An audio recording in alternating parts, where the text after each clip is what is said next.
তুমি চেয়েছিলে তোমার চোখে তাকাই, আমি তাকালাম। তুমি চেয়েছিলে কাছে ডাকি, আমি ডাকলাম। তুমি চেয়েছিলে পাশে বসে, আমি বসলাম। তারপর আমি বললাম, থেকে যাবে তো?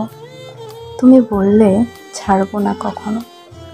আমি বললাম, আমি কবিতা ভালোবাসি। তুমি বললে, কবিতা হব। ডাক দিয়ে পাশে বসিয়ে আমি লিখতে বসলাম তোমার চোখে চেয়ে। তারপরে কেটে গেল 2.5 বসন্তের কবিতার দিন। আবৃত্তি করব ভেবে যখন সুর তুললাম, তুমি তখন মনের বাইরে একটু একটু করে দূরে সরিয়ে দিচ্ছ।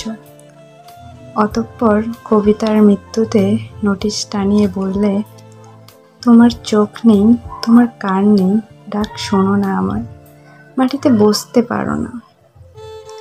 আমি বুঝলাম অবশেষে তুমি কবিতা নও, অঙ্ক ছিলে। আমি ঠিক বুঝতে পারিনি, কবিতা ভেবে মুখস্থ করে নিয়েছিলাম। কিন্তু অঙ্ক মুখস্থ করে লাভ নেই, সূত্র বুঝতে হবে। ছেড়ে যাওয়ার কথায় আমি আকুলতা উদযাপন করে দ্বারস্থ যখন তোমার চোখে, তুমি তখন হিসাব বিজ্ঞানের জটিল সমীকরণের মতোই তোমার মনের অনিশ্চিত হিসাব দেখিয়ে ডেবিট ক্রেডিটের দেয়াল তুলে দিলে।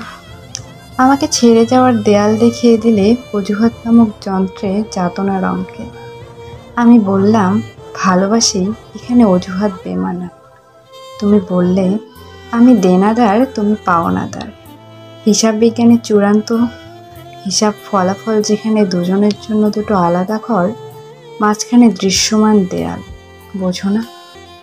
আমি এবার সত্যি সত্যি বুঝলাম, আমি কবিতা ভালোবাসতাম, তুমি অঙ্কে পাকা মানুষ।